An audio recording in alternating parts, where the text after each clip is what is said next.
With New Year's resolutions, many of us will make a vow to eat healthier, and that's a good thing.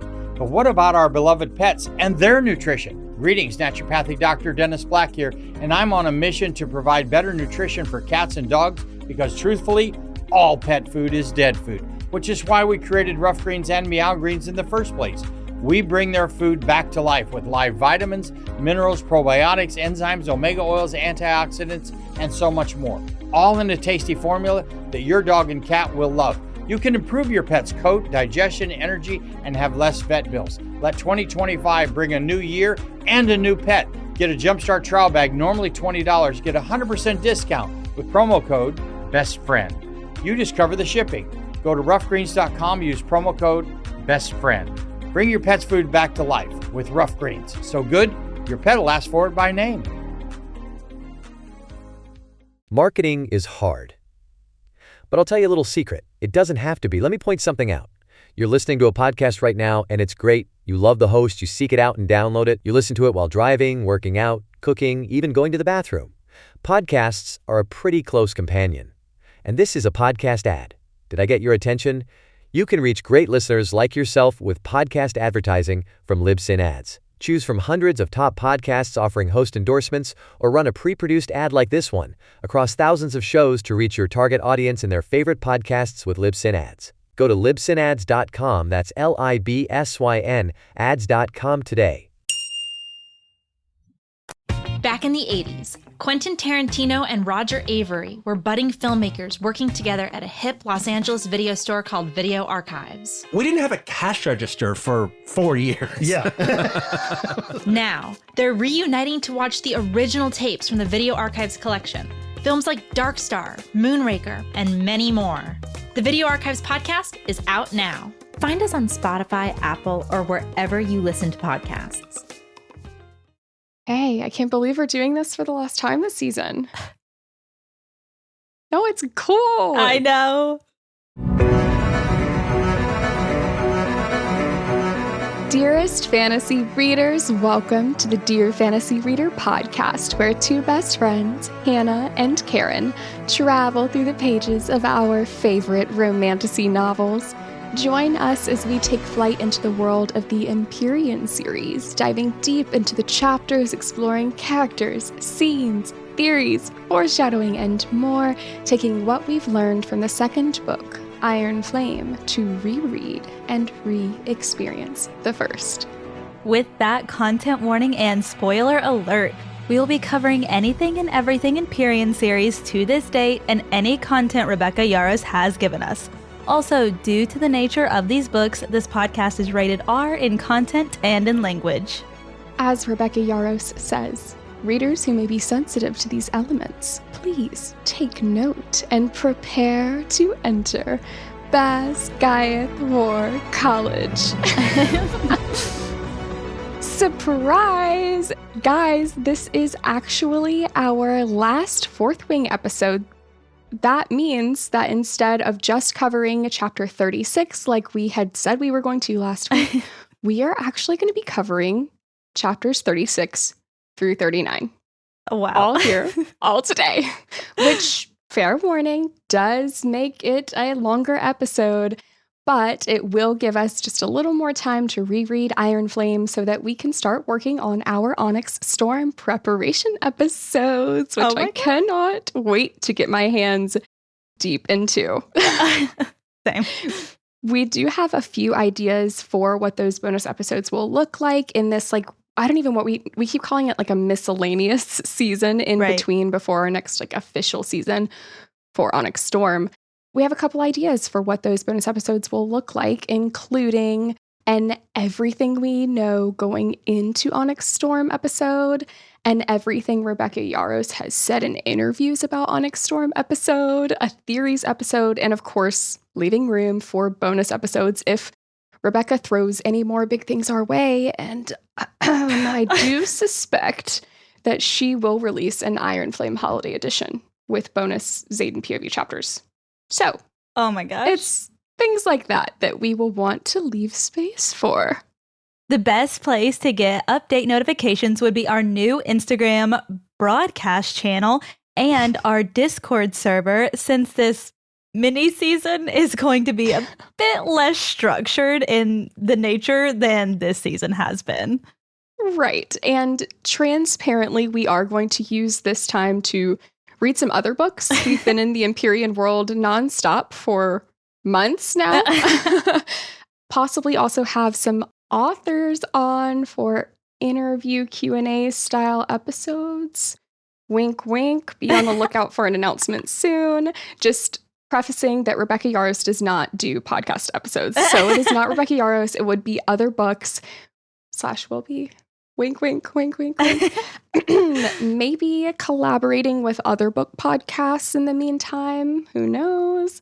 And to really just figure out what we want this podcast to look like as we grow.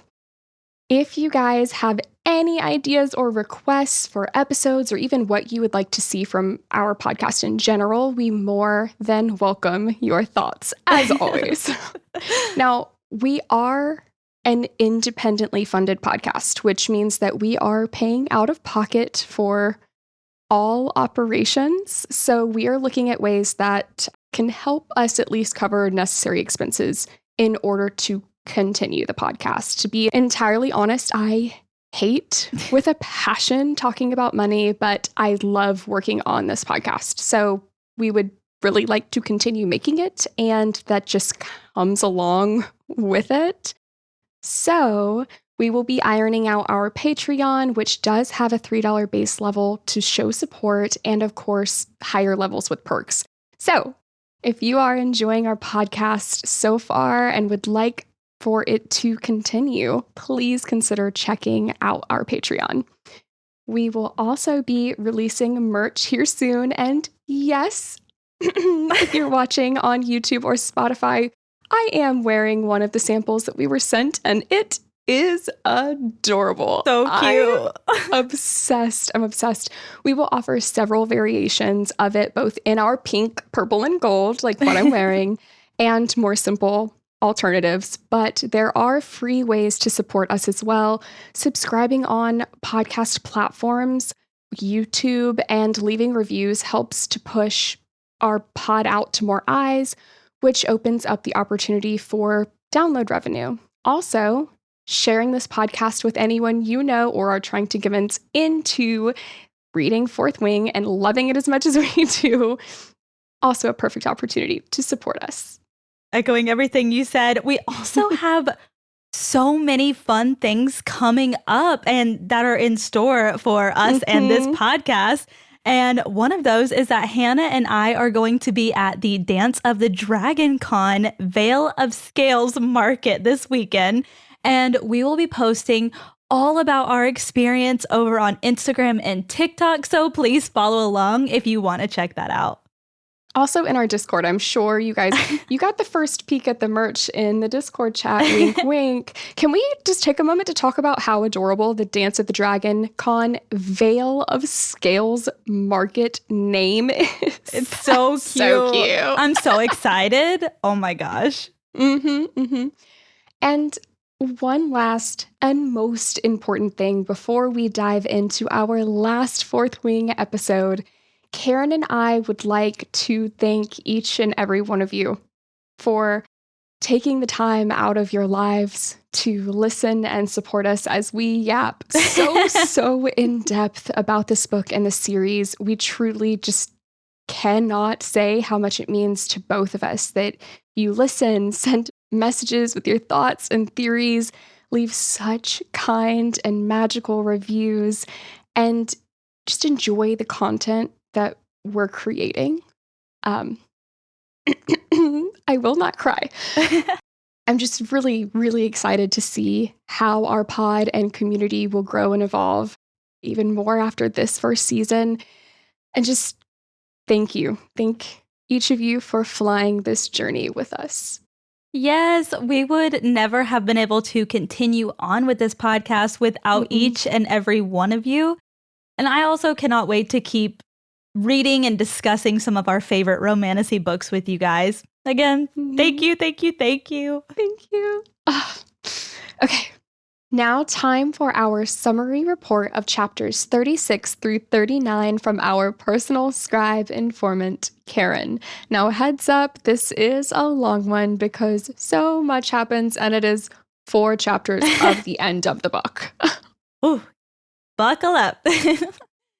The riders are given a choice by Colonel Atos' missive. They can leave now, allowing them to make it to the new headquarters for Fourth Wing at Eltuval in time to carry out the orders for the war games, or they can stay and defend the trading post and its more than 300 innocent civilians from the Venin. Liam uses his Farsight signet and spots 5 Venin, and though they have 10 Dragon Riders and 7 Griffin Flyers, 5 Venin are practically a death sentence. Xaden leaves the choice to fight up to each rider. Violet agrees. She will not leave defenseless civilians to die. Violet sends Andarna to hide, heartbreakingly instructing her to leave the moment she knows there is no hope left. Suddenly, they spot 2-legged creatures flying for resin, Wyvern, abominations created by the Venin to compete with dragons. Instead of channeling power from them like a rider does a dragon, the Venin channel power into the Wyvern.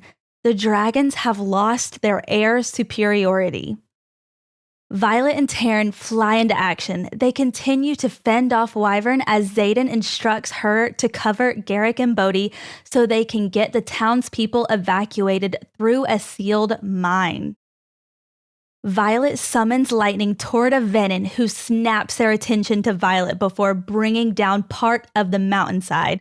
Soleil shields them from the falling boulders and the Venin begins channeling power from the earth, sending a wave of death around her, reaching Soleil and her dragon and killing them both instantly.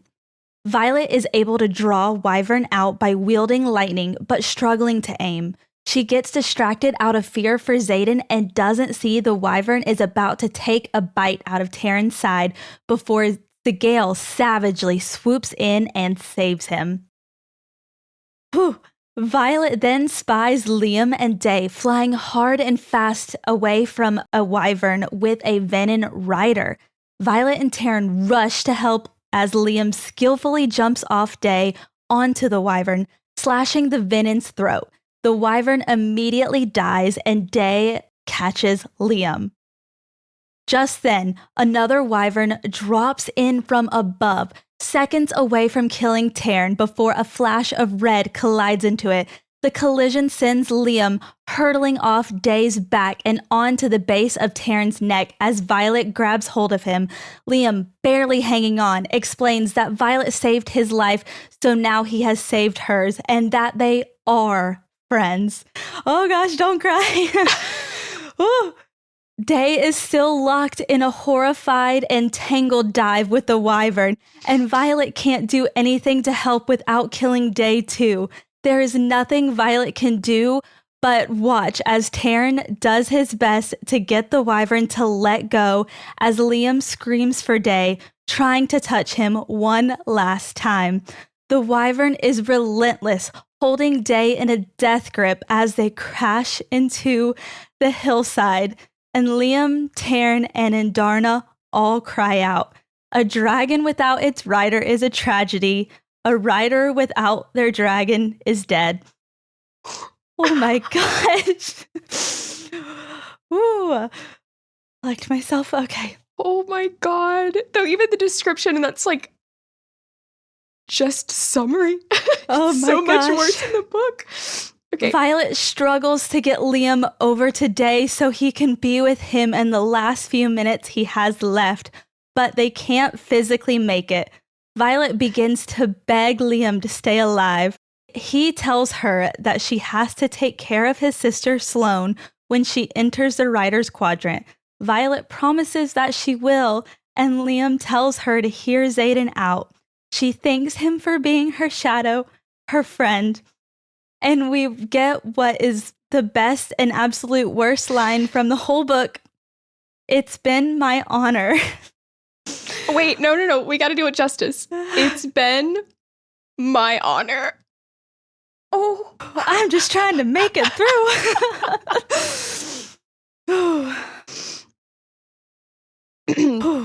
Xaden arrives and carries Liam, his brother, over today as he says his goodbyes.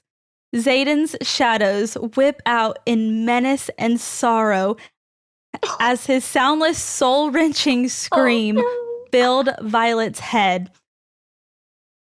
Our good and perfect Liam is gone. The battle doesn't yield to the heartbreak as a horde of wyvern are headed their way, and Xaden relays Liam's last message for Violet. She has to take out the two venin, and the wyvern will die too. Back in the sky, Violet's aim succeeds, killing one of the wyvern, but she doesn't see the one coming from the left until Terran roars out in pain. A venin has stabbed him with a sword and is now on his back. Ooh, sorry. I got emotional and I feel like I need a second. It's okay. We both are. Violet fights the venin, but is stabbed in the side with a poison-tipped dagger. Xaden evens the playing field by throwing shadows around them, blacking out everything but Violet's lightning.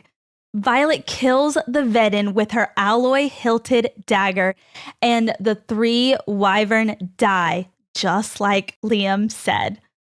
Violet asks Terran to determine the most powerful rider, knowing she only has enough left in her to take one out. Together with Terran channeling a burnout level of power, and Darna freezes time, and Violet risking it all to save her friends as she battles burnout and poison, strikes the venin general with a bolt of lightning, killing him. Ooh. As time resumes again, another wyvern barrels toward Violet and Terran, but Xaden throws his shadows up, wrapping them around the venin's neck as he stabs him with his dagger, killing him. That's so hot. So hot. Gosh. Knowing everyone will live now, Violet lets herself slide off Terran's back. And Darna, unable to physically hold Violet, slows time with what little strength she has left, trying to break Violet's fall. When time starts again, Xaden gathers her in his arms, realizing that she was stabbed with a poison-tipped blade, which has caused her blood to turn black. They discuss taking her to Nolan back at Basgiath, but that is a 12-hour flight away, and Violet won't survive that long. Xaden says they are taking her to someone closer, no matter the risk. 3 days pass with Xaden at Violet's side, full of guilt, regret, and fear, and Violet finally wakes up. At first, Violet doesn't remember what happened, but the memories flood back quickly. Terran is okay, and Darna as well, though she isn't quite the same, but Liam was laid to rest the day before. Violet realizes she is in Orisha, the city that Navarre burned after the rebellion, and Xaden tells her they have been rebuilding it on the down low. Xaden assures Violet that he will tell her anything she wants to know, and she kicks him out to shower. Xaden speaks with Garrick and Bodhi, who tell him that Serena and her sister were the only surviving Griffin riders. Later, Xaden asks Violet if she is willing to fight with them, knowing everything she does now. She says that she is in, but doesn't trust him.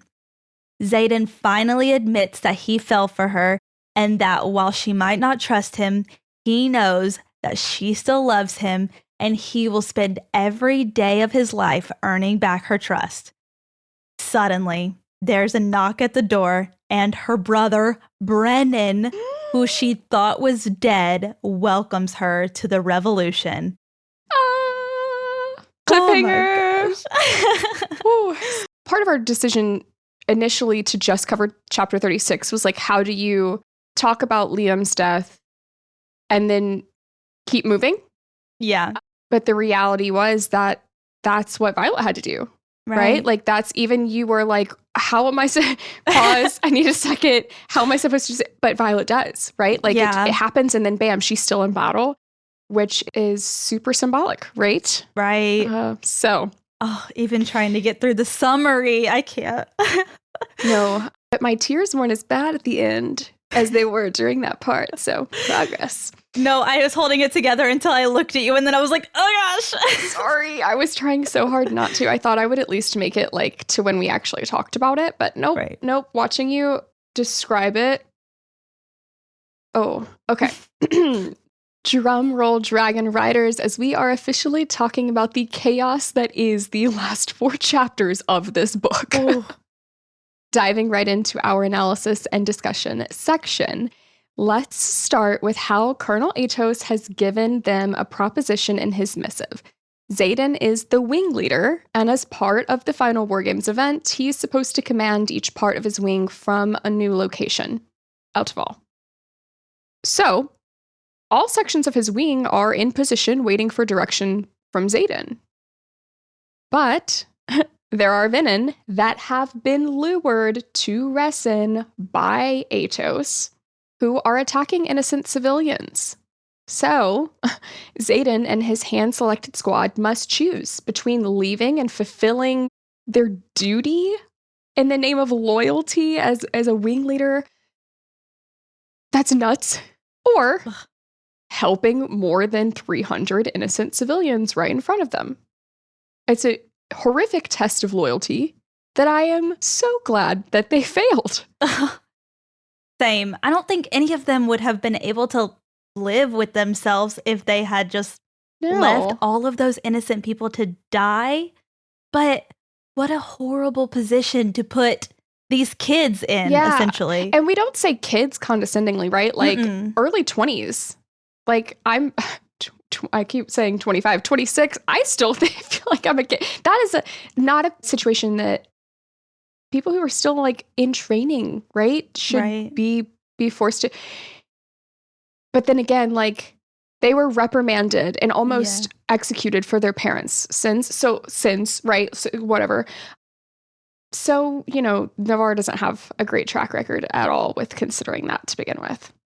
No. And they also have a whole quadrant where they like send people to die. So they really don't value life anyway, which is very clear in this proposition. And that really puts things into perspective, right? Just because something is a law or a rule doesn't make it moral or right. And I think that that's a really important lesson that this book and these characters demonstrate the nuances of really well, along with how important it is to be critical of the things that we're told and taught. Absolutely. Think of Violet's view on the marked ones in the very first chapter. Yet they are the ones willing to risk it all to help others now. So sometimes things are not as they seem. Exactly. They have the integrity that she thought Navarre had. And I love a story like this where no one is who you expect them to be at the beginning.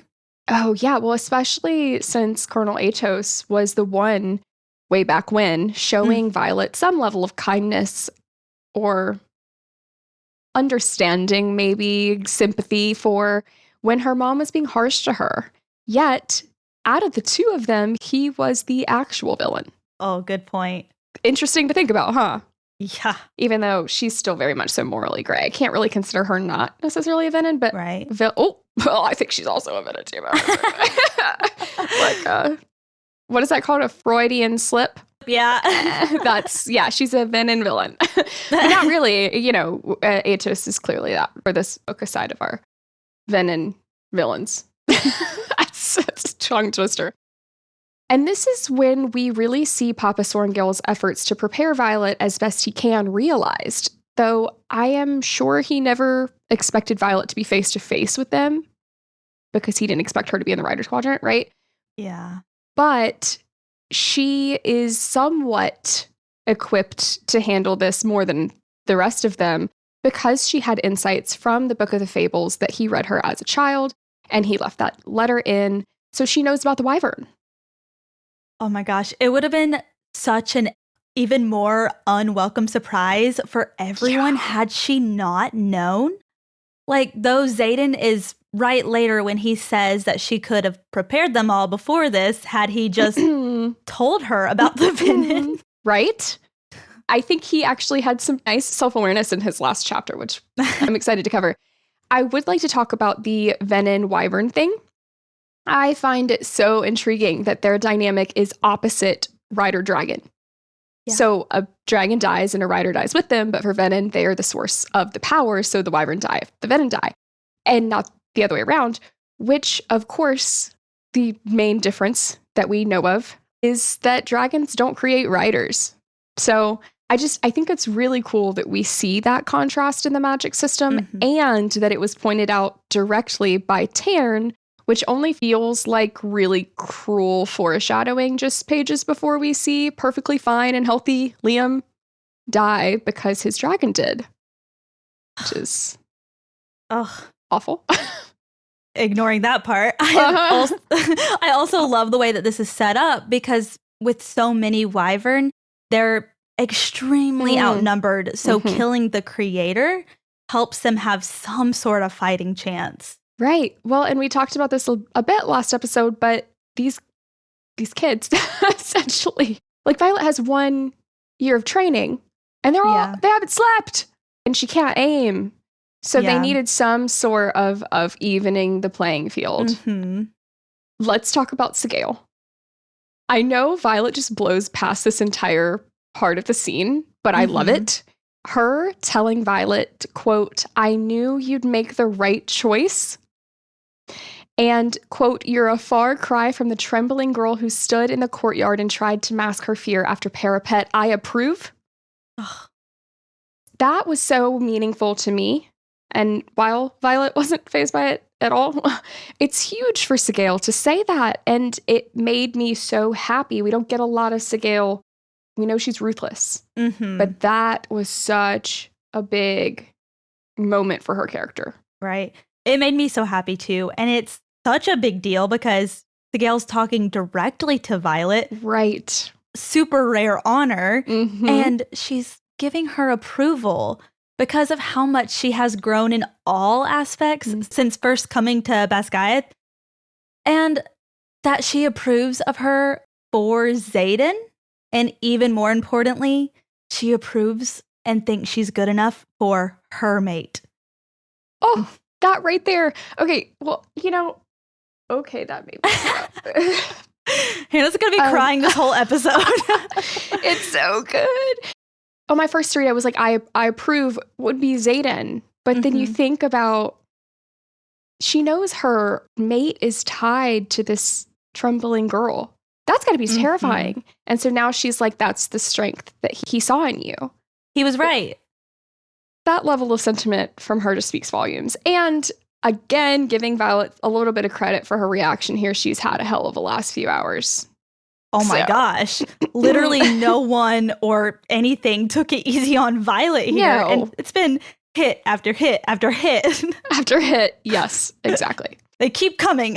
Speaking of hits that made me emotional, the scene with Andarna gets me every time. Oh my gosh. Even now knowing that Violet survives, reading that with her telling Andarna to fly home once she knows that Violet is dead, that she's gone, and that there's no hope left, essentially, is so hard to read. Oh my gosh, it was so freaking sad. Yeah. We're told Taryn would die if Violet does, and I get that Andarna may not bond quite as strongly as he does, but if this was some sort of prophecy and Andarna has even said that she was waiting for Violet for all of these years, it's really hard for me to imagine that Andarna would survive if anything were to happen to Violet. I wouldn't survive. Andarna wouldn't survive. But I don't think that we have to worry about that. And I don't think that's necessarily wishful thinking, because Rebecca has assured us that Violet gets a happily ever after. Good. But I guess, are there some happily ever afters where she gets one in the afterlife? I don't know. I'm not even going there, because I can't go there. I can't go there. Anyways, so on to this battle. Violet spots the Wyvern and they realize they've lost air superiority. that they were counting on. And interesting to note that Taran didn't know that Wyvern were real, but he says he suspected that they were, which means he has no experience in fighting them, which we knew because the Venin are only just now infiltrating. Even though it's a horrible situation, it does make me a little happier that there was information that Violet knew and was correct about when the others just didn't know, because she's learned so much. What she has been taught was a lie. So it's nice that something that she knew was a truth. Yeah, I agree, because it balanced out the heaviness of her not knowing anything else. I mean, and she still didn't even know that that was true, but she at least had some more context than other people, which can be somewhat frustrating for the reader, right? If it's not balanced out with some sort of it was already kind of a lot at the end of this book, right? Right. But we got clues that she wasn't picking up on, so we were more prepared. Yeah. And then reading it back after having context helped a little bit. And that's what this whole season's been about, because it changes so much. Right? We're like, girl, you think this was a lot? And in your first read, you're like, oh my God, she doesn't know a lot. Holy shit. She didn't know anything. Right. Which explains her whole identity crisis. Yeah. Right? So the battle starts, and how did you pronounce her name? Because I've never known how to pronounce it. That's how the audiobook says it. No, I love it. I kept thinking Salil. And I was like, that's not. Anyways, Soleil, unfortunately, doesn't make it very long before she and her dragon, Fuel, all right, we're going with that, are killed by the Venin, who is pulling magic from the earth, which is such an awful visual, like, in my mind. It's an awful image to see them shrivel up. I hate it. Well, it really sets the scene here. Like, one, they had just realized that they no longer had air superiority, but now they also can't touch the ground without risk of a Venin draining them of their magic. That means they can't even get close to any Venin on the ground. Which brings me to my next point, that this Venin not only drained this area of the earth itself of its magic, but also drained Soleil and her dragon. I can't even imagine how much power draining a dragon alone would give a Venin. Draining a dragon rider is one thing, but taking on the full power of a dragon has got to be a rare thing for a Venin to have the chance to do at all.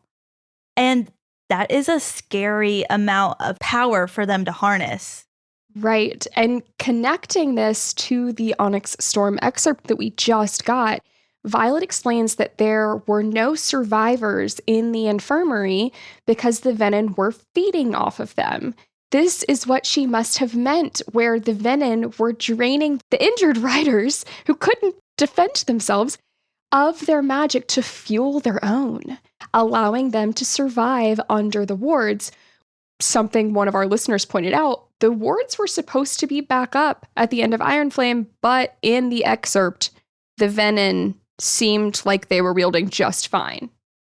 So are they still up? It's a very good point.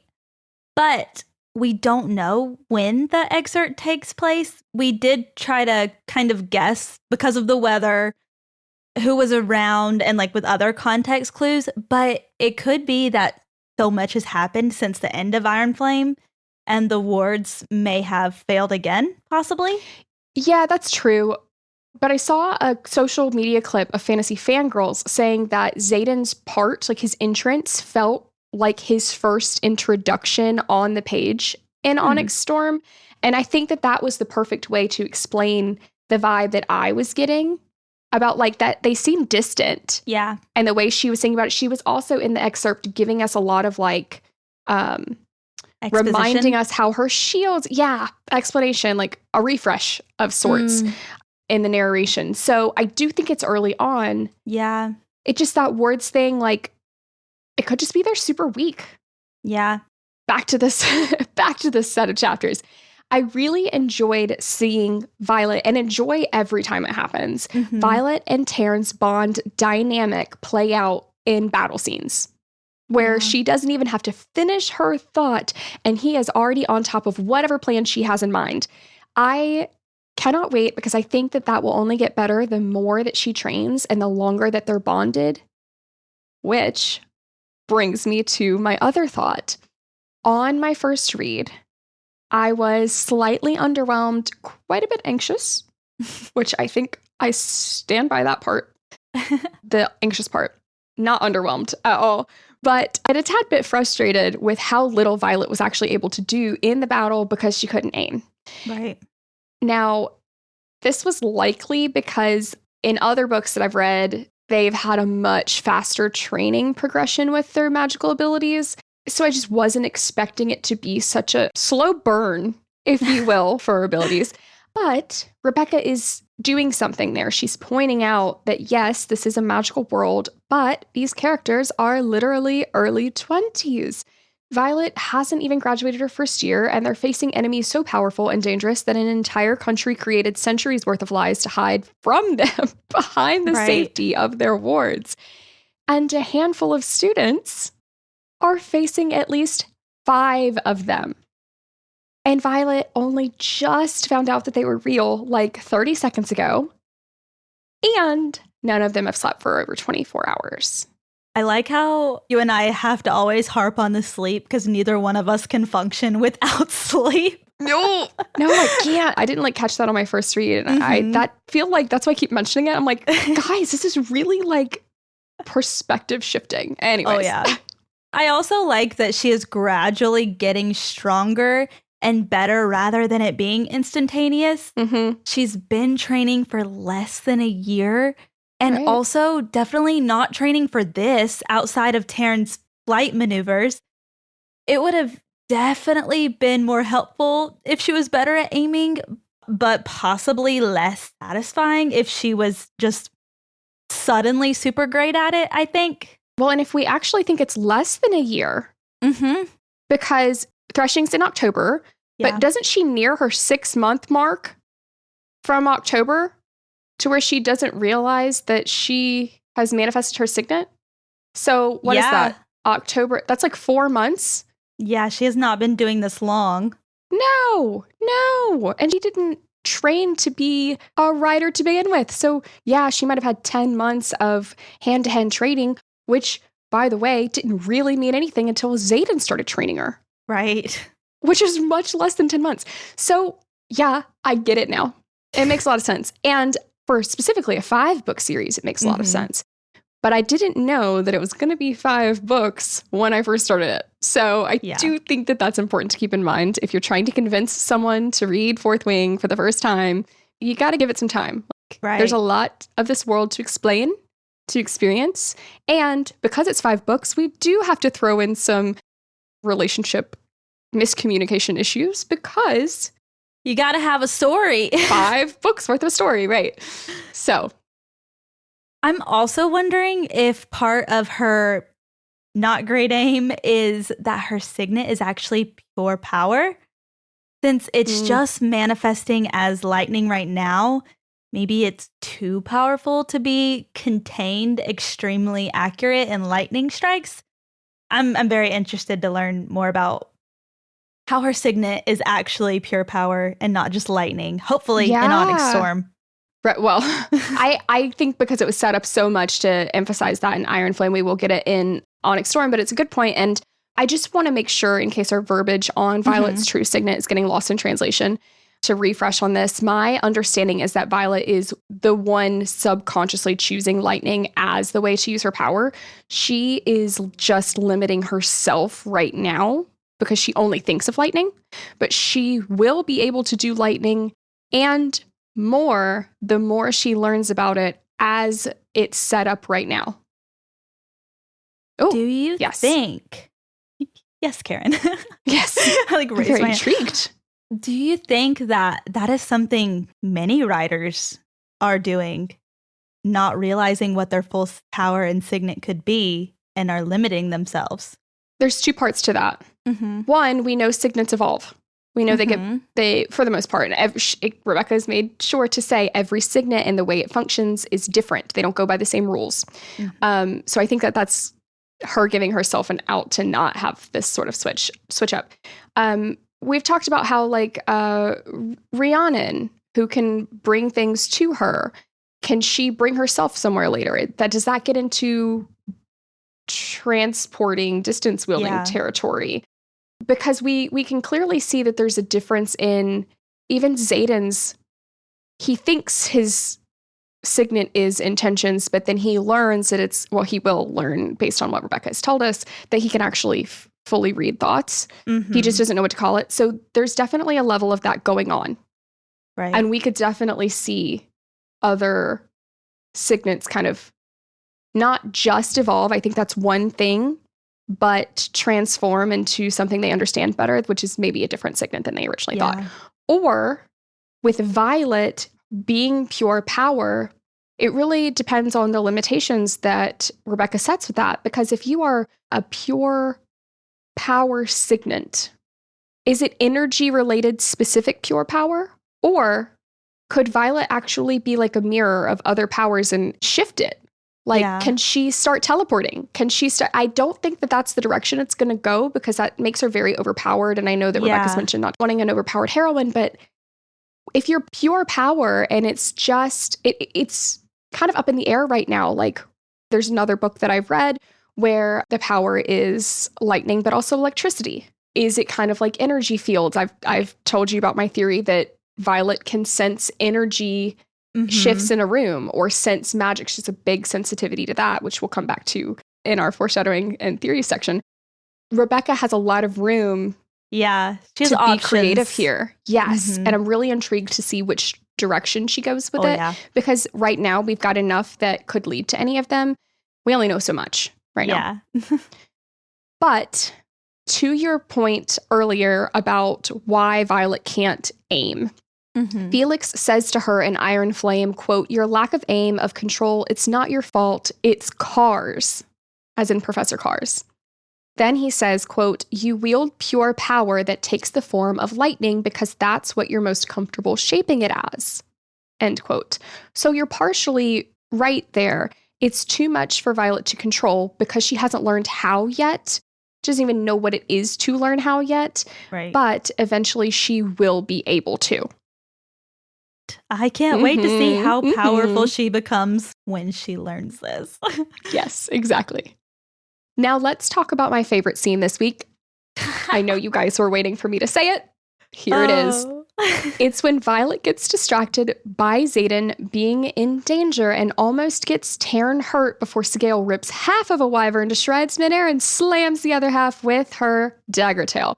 Specifically, the way Sigale is described as affectionately gliding her wing under Taryn while simultaneously glaring at Violet is sweet. It's hilarious, and it's also very understandable because, as Violet says, her message is clear. It is Sigale's job to keep Xaden safe, and it is Violet's job to watch out for Taryn.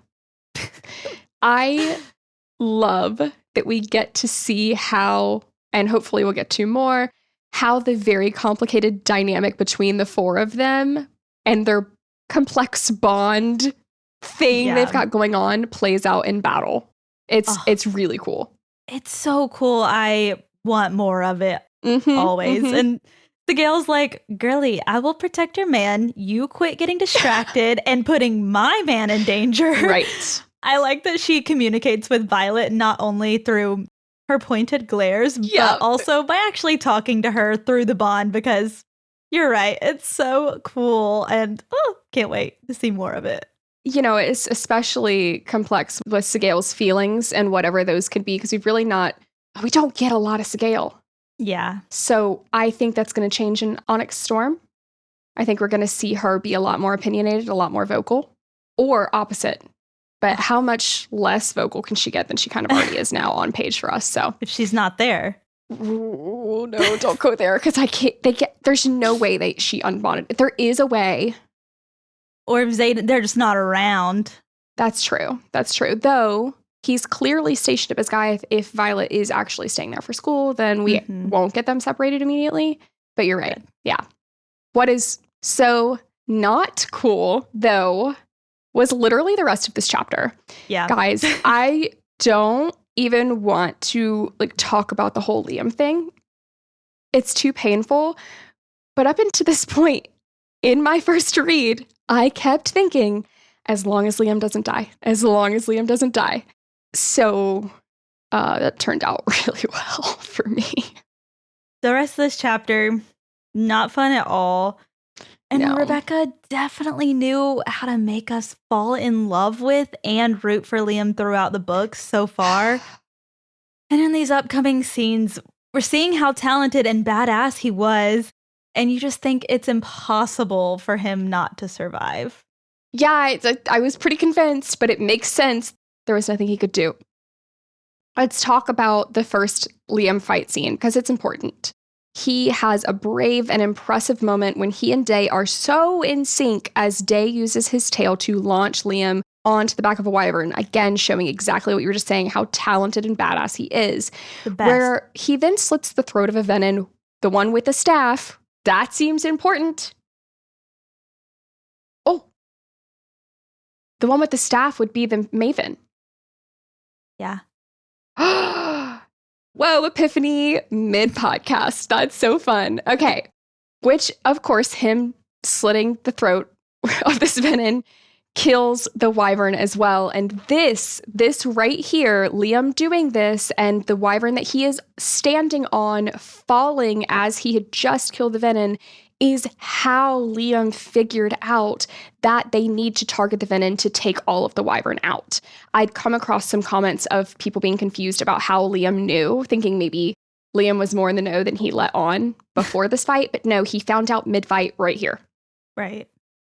Now, after witnessing this, Violet has a bittersweet moment of hope, thinking they might just be able to survive. I'm telling you right now, if Violet's internal monologue says that in Onyx Storm, we might be able to survive, close the book. If you do not want your heart broken, because that means that one of our favorite characters, one of the main, right, is done for. One can only hope that none of our favorites are on the chopping block.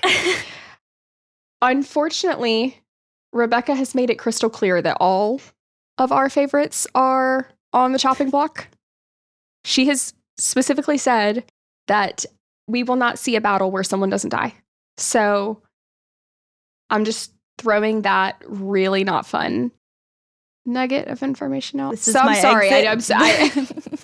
She also has made it clear she enjoys making us cry. Like, she says not to trust her. It's just like, which characters do we think will and won't survive? Like, the only one that is safe is Jasenia. Yep. To live. Maybe Jasenia turns into a venom. But then that would kind of like make it way complicated that she's writing this whole story. So I don't think so. But she's the only one we know that makes it. All right. Here we are. This is it. The scene that I have been dreading discussing all season. Our Liam bravely defending Violet at the expense of his own and Day's life. I struggled so much while just writing this outline because I got too emotional. And it doesn't let up. Like, I have sobbed every time I've read it. Even on the third read, right? Like, the specific parts. I genuinely cannot handle it when the dragons cry out. Even Amber, fucking Mavis, her dragon crying out. Oh, I can't. So Day alone in this scene was so heartbreaking to read. But then Liam reaching out to touch Day one last time. His raw scream after Day crashes into the hillside. And then Taryn and Andarna both crying out. And then Zayden's reaction. Oh. I tried to keep this section like as detailless as possible, as vague as possible, because it's not going to be fun for you guys to listen to just sob. So, anyways, I will say I am so glad that Liam's last moments were with Zayden and Day. And as much as this scene is gut-wrenching and horrible and everything I could have went forever without experiencing, it is also so incredibly well written. And it is only so emotionally charged because we fell so in love with Liam. I have never cried so badly over a book until, well, that first read, awful. But then I listened to the graphic audio version and hysterically sobbed. Like, Matthew, my partner, thought something was wrong. It was bad.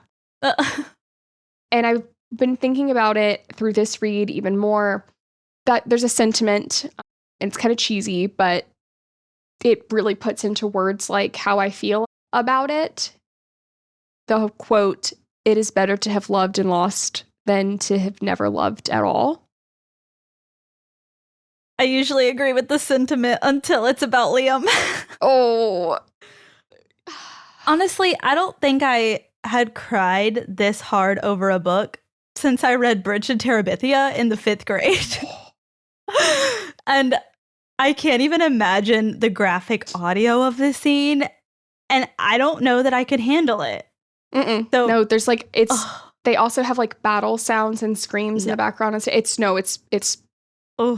awful. It's awful. And I agree that it was really well written because it wouldn't have made us feel this way or this much if it wasn't. No. Well, and I've said before, I'm an empathetic reader. Like, I do feel it a little more intensely, I think, than, like, you know, some people don't understand when you get emotional over fictional characters. But we have spent so long, especially in this deep dive with these characters. But even in the first book, you fall in love with him. And that was so intentional, right? We were supposed to have our hearts ripped out by this scene and this character. Rebecca has said in her Entertainment Weekly interview, which we'll link down in the show notes, that she knew Liam was going to die the moment she wrote him. Rude. So that was very fucking rude.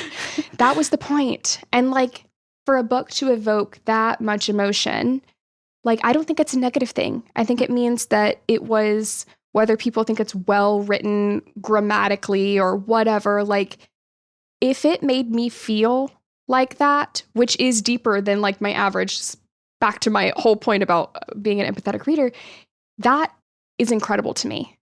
That pieces of paper, that someone's story that they came up with made me that attached and then emotional. As much as I do hate experiencing that, and which is why I will never read non-happily ever after, because I cannot handle it mentally, I do love knowing that I could feel one that deeply, even if it's not real. And that I got to know a character as fantastic, phenomenal, all good things, Liam. And as heartbreaking as losing Liam is at all, and would have been at any point in this series, his story ending here is particularly heartbreaking. He has lost both of his parents to this cause, to the very same thing that he is doing today, which is just trying to help innocent people. He's only like 20 years old. It is his first year. So he's like 20. He hasn't gotten to see his sister since his parents were executed. As they were separated, that's like 5 or 6 years. And the most heartbreaking part about it, I did not realize this. I had to look up the exact timeline. Even after reading it in Iron Flame, I didn't realize he and Sloane, his sister, were about to be reunited when she joined the Quadrant. Like within weeks. Conscription Day is mid-July. This happened July 2nd. Oof. He was just weeks away from being reunited with his sister. To be able to help her across the parapet himself, protect her himself, and deliver his letters himself. It also makes Sloane's story so much sadder and feel sympathy for her, even though she is extremely unlikable at first. Extremely unlikable. Yeah, it really does. And can you imagine from her perspective, she knows she's horrible. Like 2 weeks out.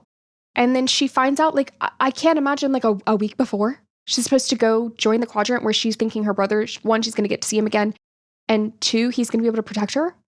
I would be extremely unlikable too. Yeah, well, and I would hate Violet too without the full context. Mm-hmm. I don't even know how to like wrap up talking about this scene because it is just so, I think our reactions to the summary really spoke volumes, and we're going to move on. So Xaden relays Liam's message to Violet. She needs to target the venom to kill the wyvern while Xaden holds the wyvern back with his shadows. Fucking badass. He throws the shadow shield up, and Violet has a moment of realization, quote, "He'll be the first to die if I'm not exactly what he called me under that tree all those months ago. Violence." Oh, I just got chills. What a powerful thought and shift in perspective for Violet. Absolutely. A name that she didn't even like at first. Right? Yeah, and then it became an endearing pet name. Uh-huh. And then it became fuel to save him and everyone else. Right, which mirrors the evolution of her perspective on being a weapon in general, too. Like, she just has to own it.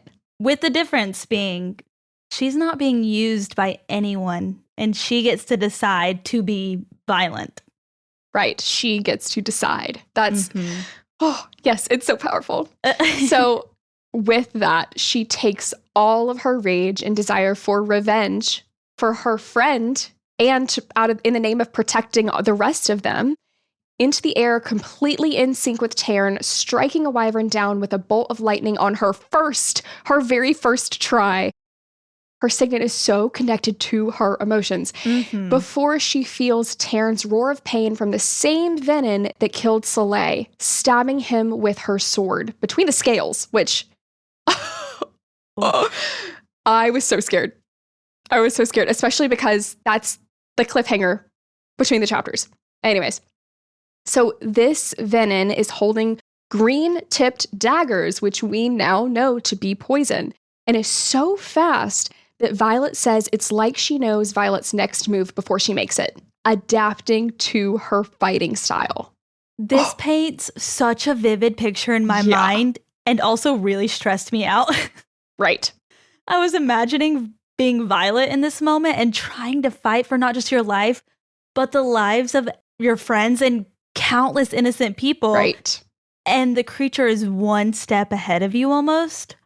Right. And she has no idea at this point. One, she just found out that they were real. She has no idea the extent of what they're capable of. No. She's learning that they can do this in the moment as they're doing it, which is absolutely terrifying.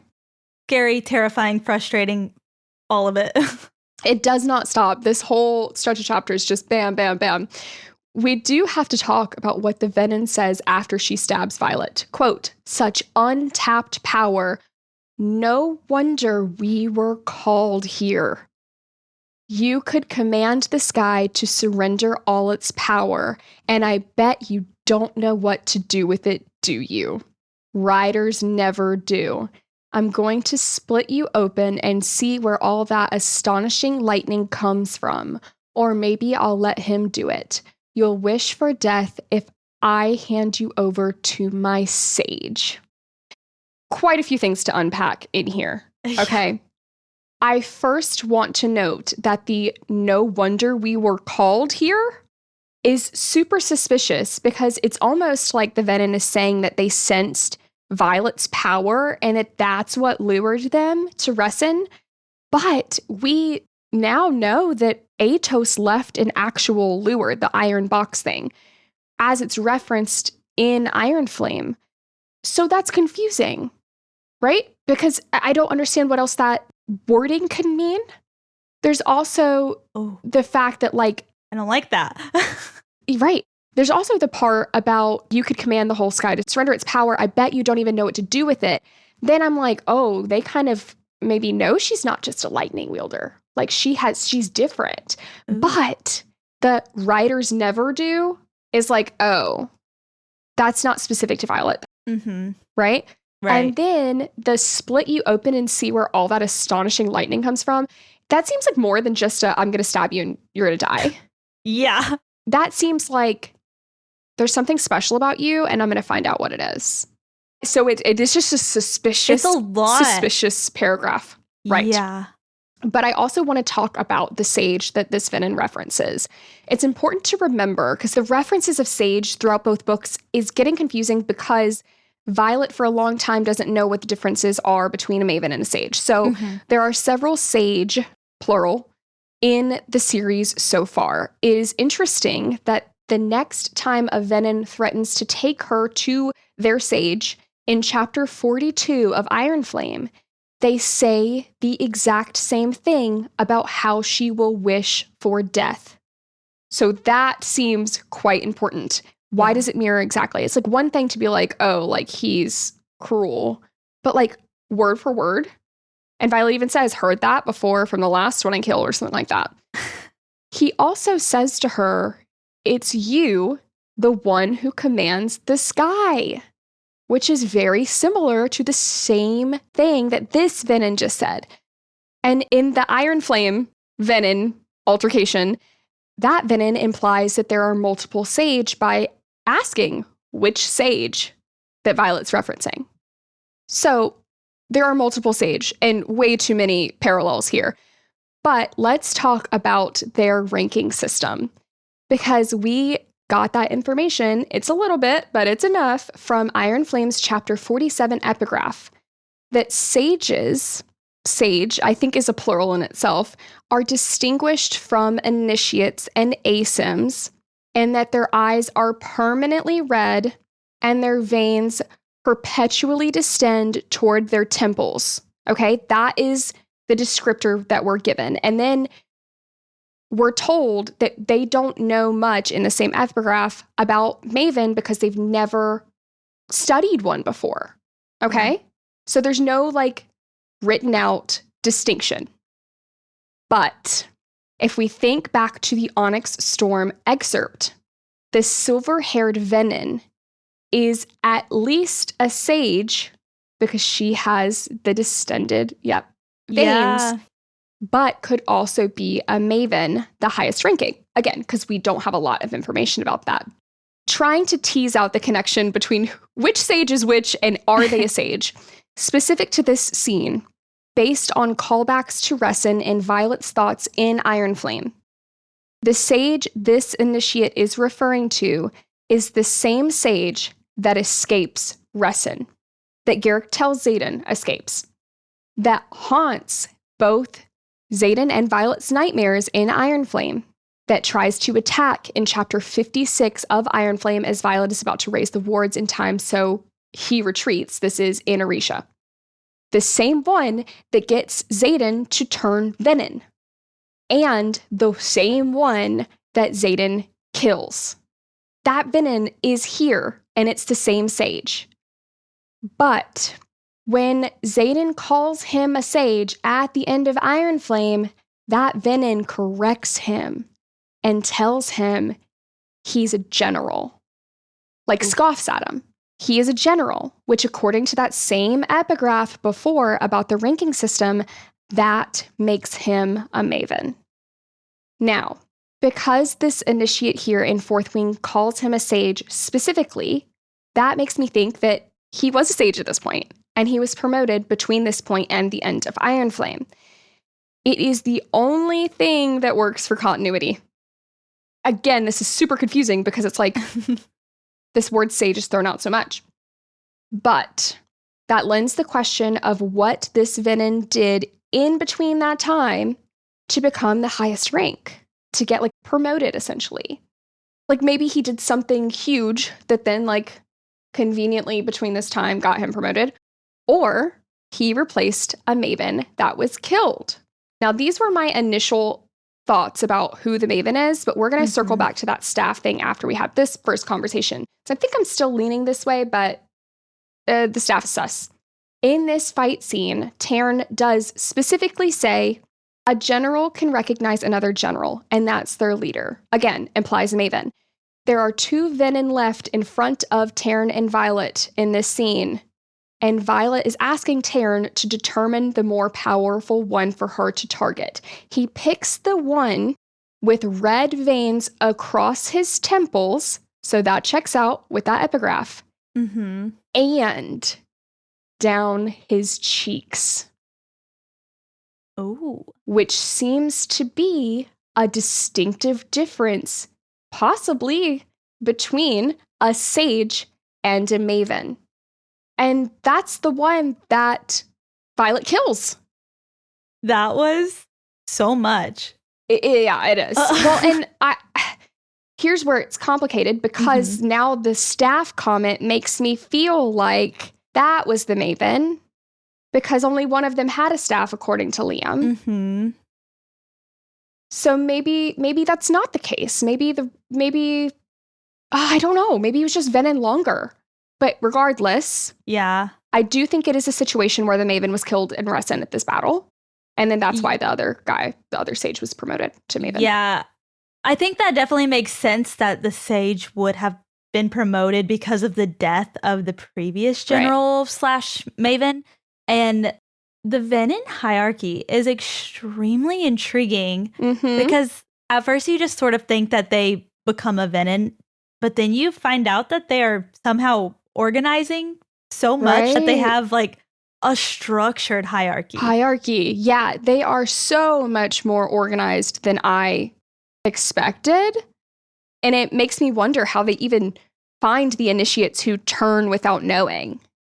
Like, can you even turn without knowing? Like, is that possible? I wouldn't think you could turn without knowing, but honestly, I wouldn't put it past Rebecca. Right. The only way I could see that being possible is if you felt the hum of the power in the earth at like a desperate moment. But becoming Venin is in exchange for your soul. And if people didn't know that they were exchanging their soul to then pull that power from the earth, that hum that they're feeling, that doesn't really equate to what makes Venin evil. That's not a consensual exchange. It's not an informed exchange, which is, the evil of being Venin is that you're power hungry, essentially, except for in cases like Xaden, where he's actively choosing it. He knows that it's wrong, but he's doing it out of love. But it's being so power hungry that you don't care about the consequences. And I could see it being more accidental, but still evil if they were just super desperate to get power and maybe not knowing exactly what it was, but you still have that intention behind it. I guess. I'm not sure. Yeah, but can they really then be villains, essentially, is what I'm getting at, because they're not informed that necessarily what they're doing is wrong. But maybe you subconsciously do know. I don't know. It makes more sense. You have to know about it. And maybe that's kind of why part of Navarre's reasoning, at the very least, or they'll use it as reasoning, is why they haven't told people that Venin exists, because then that could create more Venin who know that it's an option. That is very true. Not defending Navarre here. But that might be something that comes up. Right. There's so much to unpack with the Venin, right? I say this is the strangest thing, but maybe it's not the strangest thing that we've been talking about. A strange thing here is that the second Venin is killed shortly after by Xaden. And there are continuity issues with that, because we're told that there were 5 Venin from the start, when Liam said that he saw 4, and then shortly after added, and one guy with the giant ass staff, which is funny in retrospect. Here, Taryn says 3 of the Venin are dead right before they see these 2. And then these 2 die, making that 5 Venin that are dead. That would be all of them that we know about. But then Garrick told them in Iron Flame that 1 Venin got away, which Violet says later in her dreams that he is the teacher of the Dark Wielder that she killed here in Resin.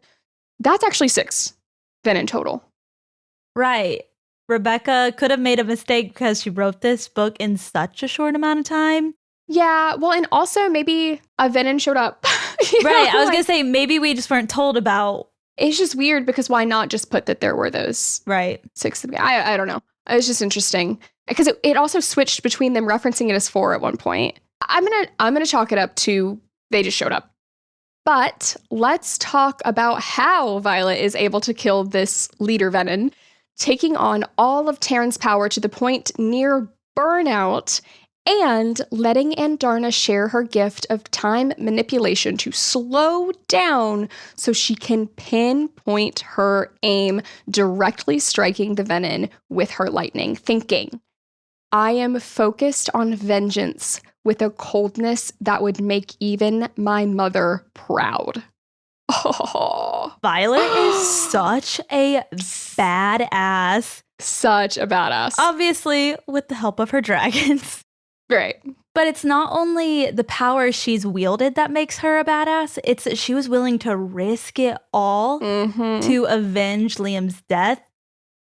It's super interesting to me, though, that she specifically says a vengeance.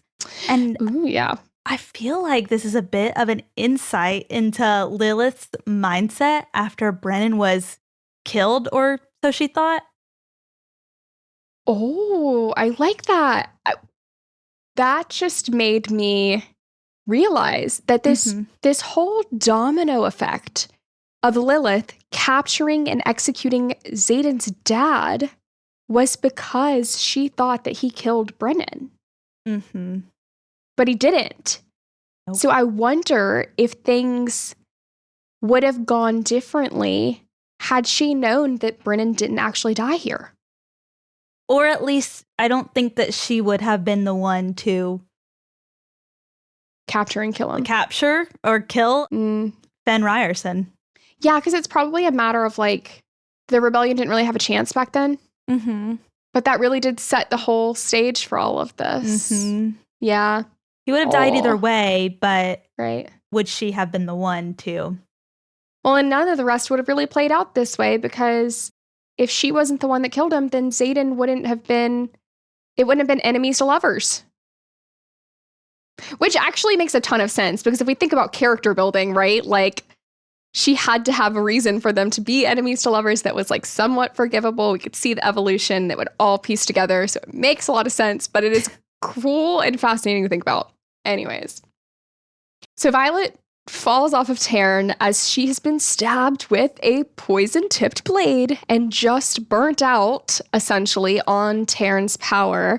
And Andarna catches her, barely able to slow her fall, and using all of her feather tail magic, which she was already fatigued from trying to help Liam, now to save Violet. And this is what sends Andarna into the dreamless sleep, which, honestly, Andarna's sacrifice here makes me, I say made, but it makes me tear up.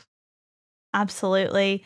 Which goes back to Andarna always kind of being in the right place when she's been told not to be.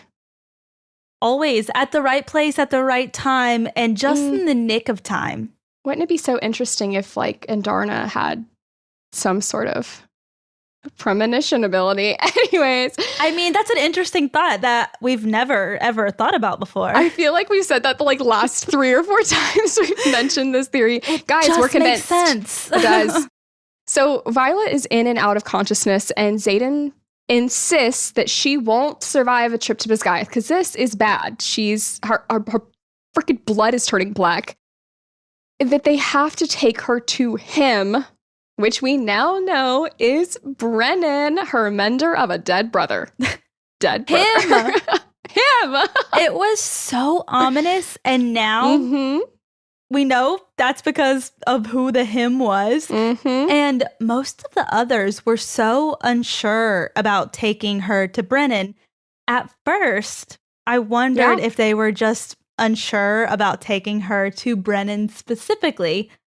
But then I realized that they may not even know who Brennan is to her, and that they might actually be unsure about taking her to Arisha and seeing everything that they have been working to hide. I've always thought it was the latter, and not knowing how Violet would respond. And I still kind of lean to that because I didn't really consider that maybe Xaden was the only one who knew that Brennan was Violet's sister, because, you know, we find out that Brennan changed his last name. So like they might not have connected that even though they do know him. Mm-hmm. But then again, Liam knew because he almost let it slip at the reunification celebration. Right. I think that only a select few people like Xaden and Liam knew, but I think a lot of the others most likely did not. He's not going to like let that information out all willy-nilly because he doesn't, it's not about knowing the connection to Violet. It's about knowing how valuable he would be as ransom as the general's son. I mean, the Griffin flyers say that Violet would make a great ransom. Yeah. Well, and also that's like not a great legacy, right? Mm-mm. From his perspective, from the Revolution, she is a villain. And he very much so believes that.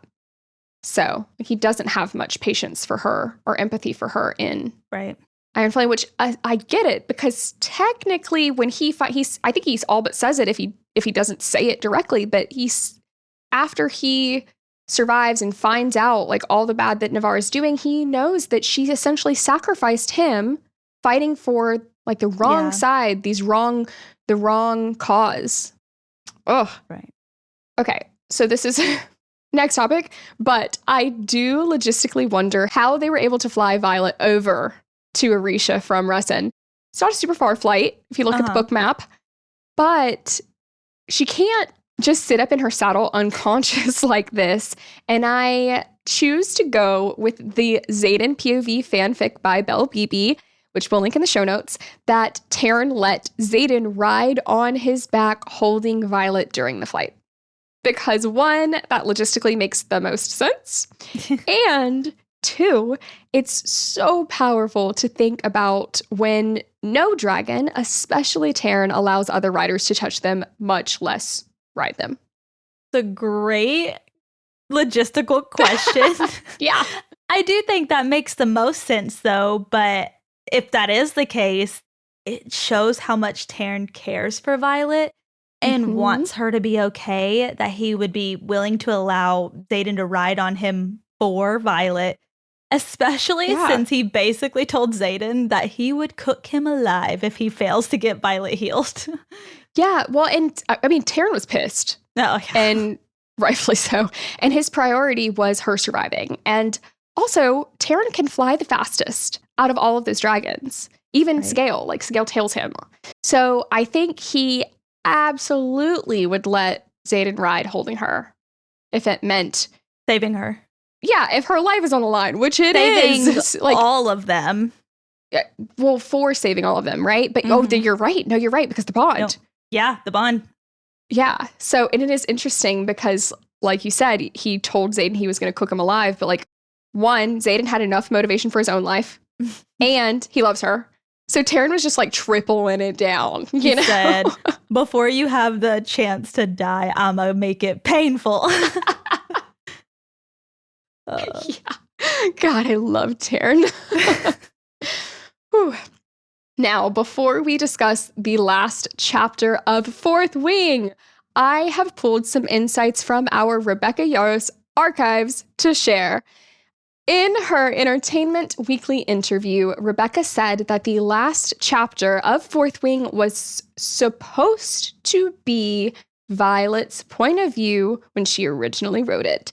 She said that she had fully written it out over 2,000 words worth of an info dump of Violet waking up and wanting all of the info right then, and Rebecca then giving it to her. Well, I'm sure with some limitations.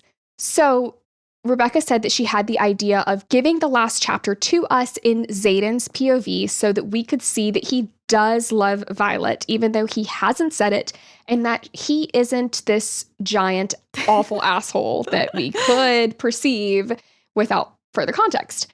She also said that switching this last chapter to Xaden's point of view led to her deciding to end Iron Flame the same way. I love it. If Rebecca was going to give us a bunch of answers from Violet's point of view in the last chapter, I feel like that would have just changed the story so much because she gave us insights that Violet wouldn't be able to know, and it gives us a fuller picture. And I love that she did this for both books. Yeah, well, and I'm very curious because, like, we really don't get an info dump at the beginning of Iron Flame either. No. So, like, she clearly decided to keep more than she would have left or would have given us in Fourth Wing. Because I was kind of questioning, like, Violet doesn't, like, granted, she's distracted and there's a lot going on, but I guess she asks about Brennan, and maybe that's the answers that she was going to give us at the end of Fourth Wing. But I kind of like that cliffhanger. And she doesn't know the right questions to ask. Boy, don't we know that. So how is she going to get all of this information? So she's asking what she knows about Brennan. Yeah, that's fair. That's fair. And I will say, as much as I would love to see that first draft of Violet's point of view, I'm really glad we did switch to Xaden's, specifically as, you know, was Rebecca's goal. We, for the very first time, got to see how deeply Xaden feels for Violet, how much she has misperceived Xaden. Part of his reasoning as well behind all of this, clearly not all of it, but also his guilt and regret, and finally, and most deliciously of all, his desire and resolve to never hurt Violet again. We got all of that in a single last chapter. It seemed very necessary at this point, before the other Xaden POV chapters and before Iron Flame, because we thought how Violet thought, because that's whose perspective we had. Yeah. And I love that it gave us some truths about what Xaden was actually feeling. Yeah. Yeah. Oh, well, you know, that was think about if we hadn't had this last chapter in Xaden's point of view, we might not have had Iron Flames, because she said it was a natural progression to do the same with both. So it's like, we might not have liked Xaden as much because we didn't know. It's hard because I think this changed my reread for me. Yeah, no, it set the stage. Yeah. I'm so glad she did it. Thank you, Rebecca. Keep them coming. There are two important takeaways, though, that we have to talk about from Xaden and Violet's conversation once Violet wakes up. Not to mention the fact that at first I was hella confused about why she was being so lovey-dovey. But I was also like, yes, please, like, let's just stay in this bliss moment. But that ends quickly. The 2 points are that Xaden never left her side, and that he gives Violet the carving of Andarna that Liam had just finished for her. As if that couldn't get more heartbreaking and emotional. Twisting the knife. I can't with the Liam stuff. Oh my gosh. And Andarna. And it was Andarna before she changed. Oh. Baby Andarna. Baby Andarna. But this was so meaningful to see that Xaden stayed with Violet the entire time. Right. Not even leaving her to see Liam, his foster brother, laid to rest. Yeah, that's so... It really does speak volumes, because I wouldn't have blamed him for only leaving for that, but even then he did it, which is heartbreaking. I actually wouldn't go as far to say that Xaden wouldn't do that, because there are lots of theories that have circulated that Imogen has wiped Violet's memories, and it was brought up at some interviewer panel, and Rebecca said something along the lines of, that's an interesting thought. Very suspiciously, she said that when asked about whether Imogen had wiped Violet's memories in Fourth Wing. So it is not off the table. Maybe Imogen could have been the backup plan here and just let Violet live on her merry way. Well, I would agree with that, except for Brennan then shows up. Yeah. So I think that was I'm going to go with the backup plan. Otherwise, we've just seen an Imogen reference later that kind of connected that payoff, essentially. Yeah. But yeah, I didn't even catch it until this read, and I was like, oh, that's Brennan. Anyways. So Violet quickly explains that she cannot trust Xaden any longer, understandably, even though he's never technically lied to her. He still kept so much with such ease. And honestly, as much as, for the story, I want her to forgive him and be understanding and skip off into the sunset. I get this, because how do you ever trust that he is telling her everything that she needs to know when she thought that he would be doing that the whole time? When she had no idea how much she didn't know before That doesn't just go away. She doesn't feel like he ever truly cared about her because of how much was kept from her. And from her point of view, she literally says in her mind, you don't keep secrets from someone you care about, let alone secrets that are going to cost me my life. Yeah. Does she say that out loud? No, I just said she said it in her mind. No, but when does she say that? Because this chapter is Xaden's POV. I'm going back. She thought it whenever she was out. Gotcha. Unconscious still. But now we see both sides because we understand why he had to keep so much from her. Which goes back to why it's so necessary for us to get Xaden's point of view in this chapter. Right. So, of course, we've touched on it briefly before, but this cliffhanger reveal that Brennan is alive. Not only that, but the hints that Xaden and Brennan more than just know of each other. Xaden's over here talking about how he's got his timing planned out. If I know him, it'll be 20 seconds. Like, what? And the fact that he knew he was a great poison master. But I feel like that's less intimate than like timing this man out, knowing his impatience. Like I would like to point out that this did not help Xaden out on the whole keeping things from Violet front. Definitely did not help the secret's point of contention that they're having. My jaw was on the floor in my first read, and I was really excited he wasn't dead, but I could also feel how confused Violet would be to see her brother, who, as far as she knew, had been dead for the past 6-ish years. And the man that she loves knew. All of the betrayal is just... And she was already upset. She was already upset with him for keeping huge things from her. All that betrayal. And he's had a year? No. Oh! It's really all setting up for the conflict that we see all throughout Iron Flame.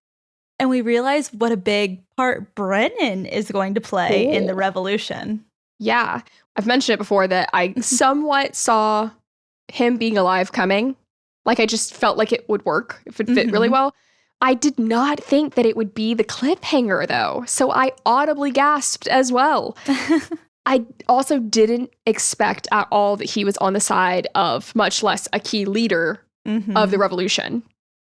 I loved the twist and the questions. There's so many questions that came along with it. Like, how did he survive? How did he go from battling on Navarre's side to the revolution? How did Tairn go from battling on Navarre's side to the revolution? What does General Sorengale know? What is going on? Right. And did she see what she thought was him being killed? Like, did she see that? Is that why she had such an emotional reaction? General Sorengale? Yeah. Well, I think because he practically does die, right? Because Neolin has to resurrect him, essentially. That didn't work. But did she get to see that? Or she just, like, was Neolin beside him when he got shot and she saw it? Like, if I'm thinking about the play-by-play of this battle, right? Like, General Sorengale sees Brennan get shot. He's on the brink of death when Neolin gets to him. So that doesn't have to be instantaneous, right? Like, she could have thought he died right then. And then if this whole speculation on, did Neolin actually resurrect him? Because if he did, then he wasn't just the brink of death. He could have actually been dead and then brought him back General Sorengale could have been gone. She could have seen Xaden's dad kill Brennan, quote unquote, and then go straight after the dad. Right? And then there's the theory that Neolin didn't actually resurrect him with his dragon power, that he is a Venin and that Neolin is a wyvern of a sense because of the rune on his hand. That Neolin's still alive and is a Venin, and that he basically like magically powers Brennan. Whoa. Yeah. Whoa. Yeah. Yeah. Yeah, I've seen that theory everywhere. I will try and find like where I first saw it. I didn't save that one because I've seen it so much. Usually we'll try and credit. Yeah, well, I've mentioned it kind of vaguely before, like if we've talked about the rune. Right, that. Or, a rune can also protect something else, but how do you put a rune in your skin? Like, anyways, it's very suspicious. So back to the whole play-by-play of what is going on, like General Sorengale might not have seen the whole rest of that play out. And then Neolin dies, supposedly, And then Brennan's story is like, that doesn't all take place right there. Like I guess he just like pretended to be dead or something. So Brennan might not even be giving us the full truth about what happened after that anyway. So it honestly was a great way to show us how much we didn't know. Yeah. How much there was to unpack in the coming books. The one truth we know, we don't know anything. We don't know anything. And I think that's exactly what Rebecca wants. And that is the end of our discussion and analysis section. The last one for this season. Oh my gosh. That's crazy. That's crazy. Now, real quick, time to head on over to the healers quadrant. This one's really easy this week. We both have the same hot and not. Yep. So, hot, Liam and Andarna. Yeah. No further explanation needed. Now, I will say Rebecca is on my not list this week for chapter 36. Same. Same. And the specific wyvern that killed Day. Oh, absolutely. But that's still Rebecca's fault.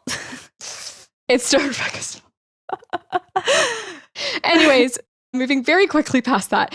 Favorite moments.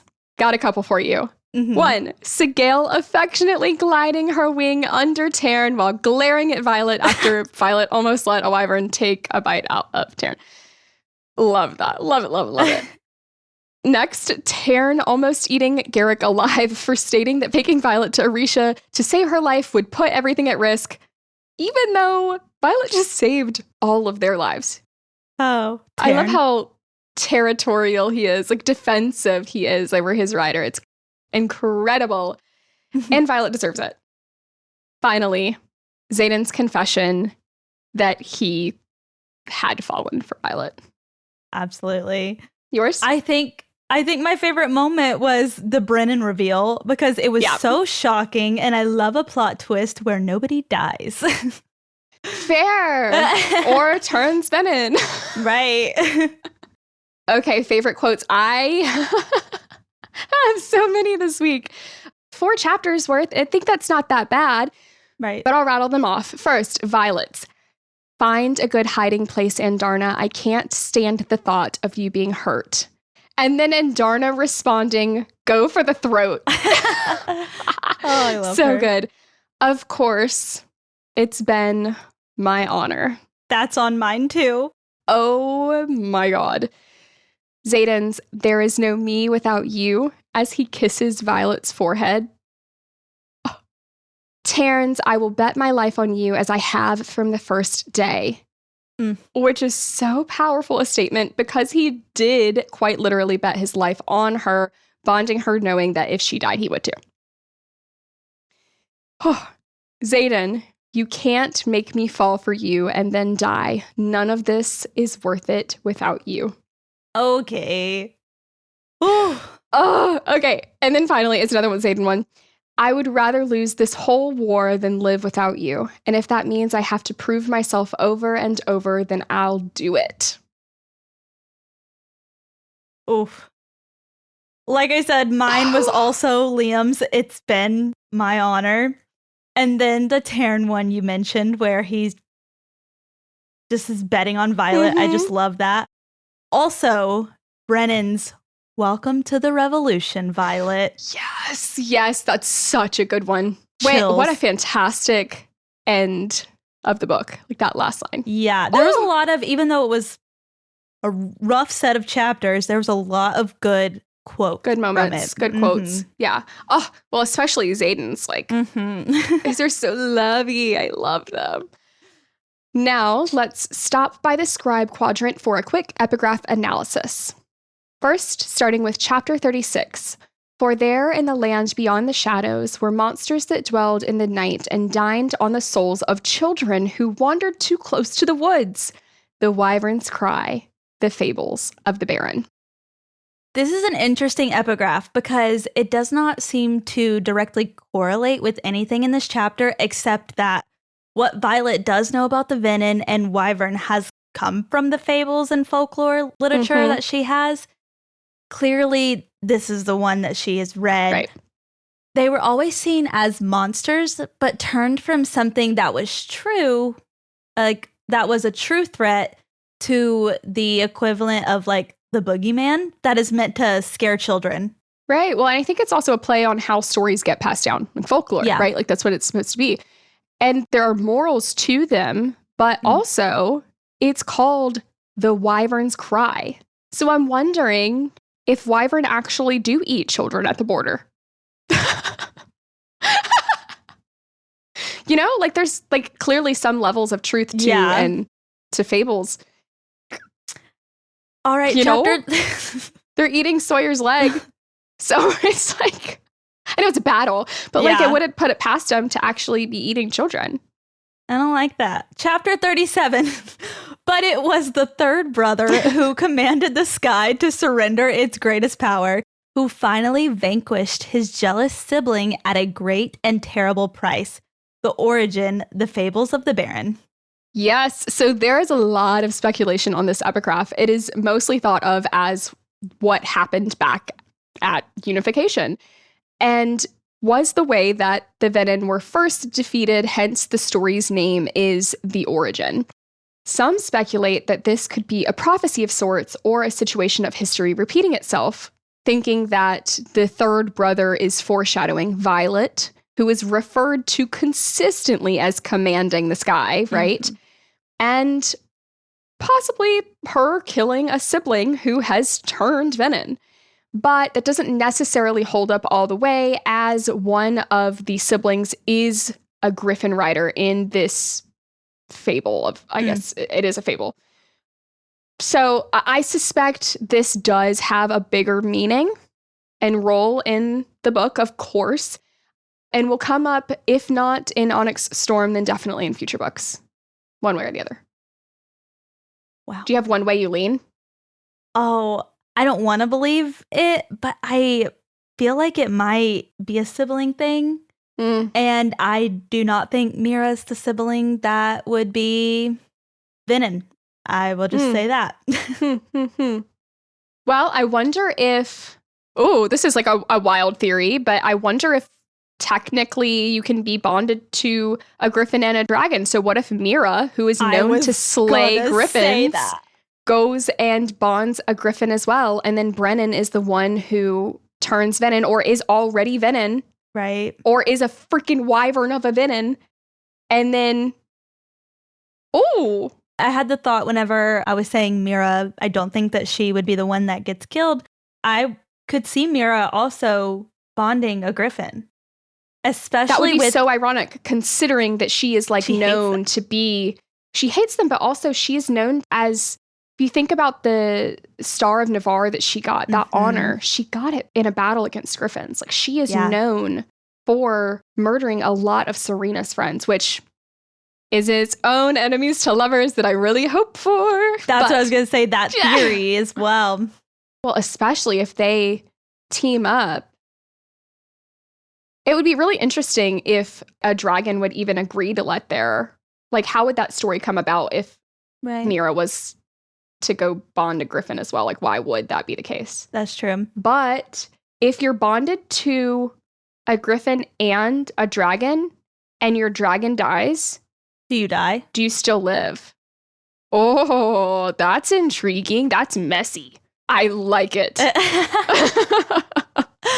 Moving on, chapter 38. In the event that you come across a poison you do not recognize, it is best to treat with any and every antidote. Either way, the patient will die. But at least this way, you would have learned something. Major Frederick's Modern Guide for Healers. So this one is funny, clearly. Yeah. But it's basically saying that in this time period, there's no real solution to poison.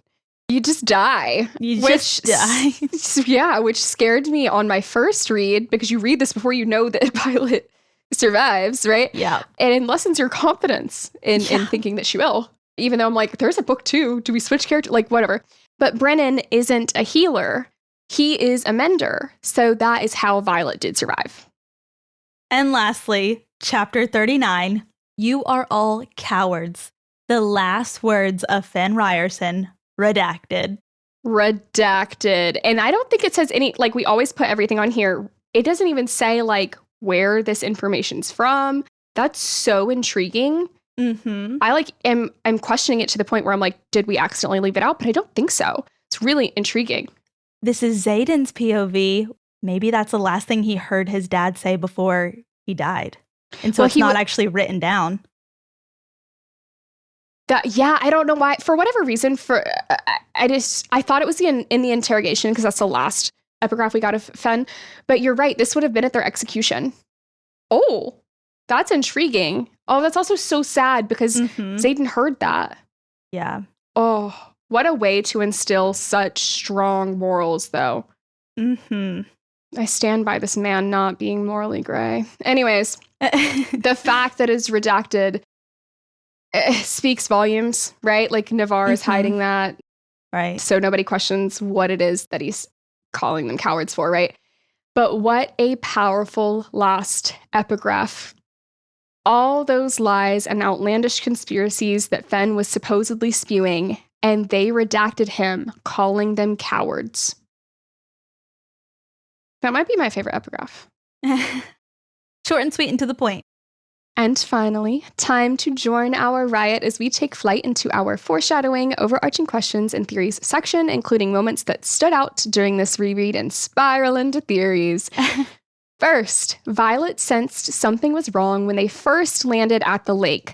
Back in the last set of chapters, commenting on the dragons sensing it too, which Taryn confirms in these chapters. There are several instances where Violet has heightened intuition that are very suspicious and have prompted a lot of speculation about it being a possible second signet.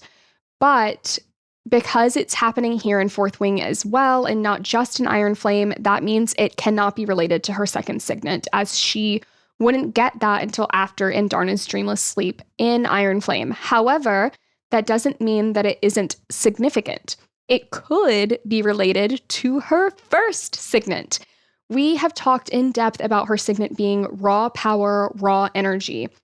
Maybe she is able to sense energy shifts in the air, being able to sense magic, like the Venin mentioned being called here by Violet's level of power, which is in line with how she seems to be especially sensitive to Venin as they are channeling raw power directly, just like dragons do.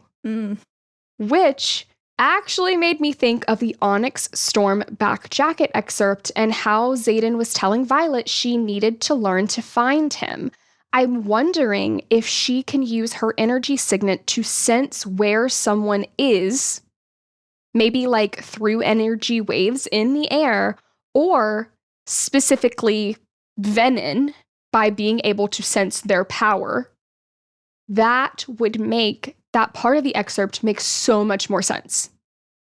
I am fully convinced, I think, by this, because you're right. It would make so much sense for her to have this ability since she is pure raw power, and that Xaden is trying to help Violet, like he always is, learn how to use her abilities to protect herself and others. There's so many solid theories about what her second signet could be, and they all have such great reasoning. And I think I'm starting to be like, I think a lot of them are just connected to her first signet. I think that her signet allows her to amplify as well as sense other magic and energy shifts in the air. Right. Like, I think that is her first signet. It makes but that's sense. what she doesn't quite understand yet and will grow to understand and be able to utilize. That's fucking cool. So cool. It is. Next, Liam seeing the Venin appear as though they teleported like the Venin do in the Onyx Storm excerpt, which is apparently also considered distance wielding. At first, I just thought that distance wielding is like being super fast, essentially being able to wield distance without blipping, basically. But I looked it up and it seems to essentially be another word for teleporting. Yeah. This is what Xaden must be doing when he vanishes from behind Violet in the back jacket excerpt, which makes sense because he's a Venin. Ooh. But, we speculated in our excerpt coverage bonus episode that they seem to be doing it in front of people, right? Teaching them how to fight Venin. But clearly, if he's teleporting, they know that he's a Venin. Yeah. So Interesting. Ooh. Next. Before the battle starts, Taryn says, quote, "There's something in that trading post. We all feel it." Now, it could have been this crate marked with Liam's family crest or the iron box that Crod sensed in the clock tower. I always thought that they were the same thing until this read, when I realized that they're in different buildings. As the one with the chest with Liam's family crest is referred to as being in a building on the other side of the road, with the iron box being in the clock tower. Now, we know now that the iron box is the lure that Colonel Atos placed to draw the venom to that location to set the marked ones up to be killed, right?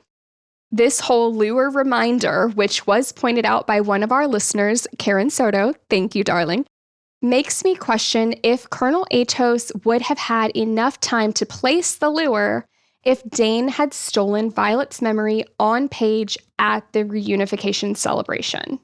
Also prompted by Karen as well. So thank you.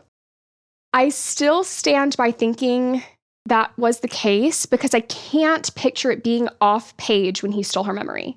No, I don't think so. But I have to make some assumptions there to make it work. And those assumptions would be that Colonel Atos could have used the military network to have someone closer place the lure. But like, logistically, again, I'm having to make concessions to make that work. What's Colonel Atos's signet? Do we know? Oh, that's intriguing. I gotta look it up. He might have a signet that makes something like that easier. I don't think this is true, but what if the him that all the Venom are referring to is someone like Colonel Atos, who is hiding in plain sight? I don't know. Ooh, so you're saying it wouldn't be the sage referenced there, it would be... Or what if he someone is? Else? What if he is very powerful? I could see him being a Venom, but you know, it gets so messy thinking about what people's motives are.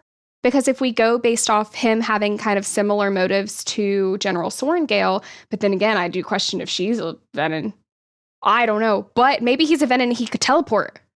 I think that his morals and intentions are a lot worse than General Sorengale's ever were. I think that it also gets worse after he's reprimanded for setting the marked ones up in Iron Flame. I think he is setting up to be a pretty big bad. Not the biggest. I think that's going to be it. But maybe he is like a higher Venom leader. But I don't know. I think the highest one is going to have to be someone who has had all the time in the world to devote to structuring out this recruitment system. That's true. It couldn't be him. I don't know. It's very intriguing, but I did look it up and his signet is unknown. We don't know. Okay. He could be a distance wielder. It's not supposed to be common, and I really stand by Garrick being the distance wielder. Yeah. But who knows? Interesting. Back to Liam's family crest crate. That's suspicious. And it seems like a random addition to this chapter because, one, why would that be there at this now enemy village? What purpose did it play in this scene if it wasn't the lure? It doesn't have a purpose. And it doesn't get mentioned in Iron Flame that I know of. Yeah. Whereas the lure does. I do wonder if it is connected to the epigraph for chapter 35 that explained how Resen was at many points a part of Navarre, which I'm thinking could have been left behind there specific. But I don't really know Liam's family history. Like, was that part of their... I don't know. But regardless, it will come back up in future books, and I imagine it will be significant in relation to Sloane. Right. All right, now I have to point out that the Venom immediately knew to be afraid of Violet's lightning. The first time she summoned Bolt, the Venom looked at the sky and looked at Violet and then started channeling magic from the earth. Now, we know there must have been at least one lightning wielder before Violet because Professor Carr knew of that signet. But we had questioned previously on our pod whether Violet being able to kill a venom with her lightning was unique to her as a pure power signet versus anyone who can wield lightning being able to kill them. It's not necessarily electricity that could kill them so much as being killed by the very thing that they're corrupt with, which is pure power. Yeah. So this is confirmation to me that whatever lightning wielder that came before must have been able to kill venom because they knew to be scared of it, essentially. No matter what, it does make me wonder what the backstory is there for the venom. This would have been at least a century ago, the last lightning wielder. So I imagine that is their own sort of lore passed down between venom to be afraid of lightning, to know that can kill them. Right. And we talked about the stories, the fables of the Baron. Fables of the Baron. They kind of turned into like our version of the boogeyman, but now Violet is the monster under the Benen's bed. Yeah. And this is definitely at least part of why they want her on their side, because if she's on their side, it's so much less of a threat to them. That's what makes it so suspicious, is like they likely know that a dragon can choose to unbond a venom. So if they got her to channel, something else is unique about her and special about her other than her power through Tarn. Because he could choose to unbond and then she no longer has that access to that power. So like they keep talking about commanding the sky and wanting to keep her alive because of that. But that seems deeper than just the signet she gets from a dragon who can unbond her and she won't have that anymore. If that makes sense. Like, yeah, she's special in other ways. Oh, 100%. Which goes back to her hair and all those theories that are swirling. Next on our list, Liam wielding ice. On page 463, quote, Liam flies for the griffins above us, wielding spears of ice into the injured wyvern's throat. Liam is supposedly a Farsight signet. So strange that he's over here wielding ice. Importantly, Day's name translates to ice. I had heard that Liam was an ice wielder in the first draft and that Rebecca changed it and then missed this in edits, but I couldn't find where Rebecca said this herself, so I cannot confirm that. I did, however, come across a Reddit thread with a comment specific from Gabamel, so Gabbemel, that says, quote, in Iron Flame, it is Sloane that drops the info that when a dragon bonds a rider, that is a direct descendant of their previous rider. The rider will either develop a second signet or go mad. Why would Sloane have this info? I think it was in Liam's letters, and that's how she knows this. Ooh. End quote. I really like this theory. I do too. In the same Reddit thread, Romance Rants said, quote, ice is Liam's signet, and he covered up his real power. His mother was the best rune maker in Tyrrendor. It's safe to assume she taught Liam at least some of what she knew. When Violet was learning runes, one of the first things she made was a hearing rune. An eyesight rune probably takes the same, small, amount of skill. Why would Liam hide his true power? Leadership are the people who murdered his parents and are engaging in a massive cover-up.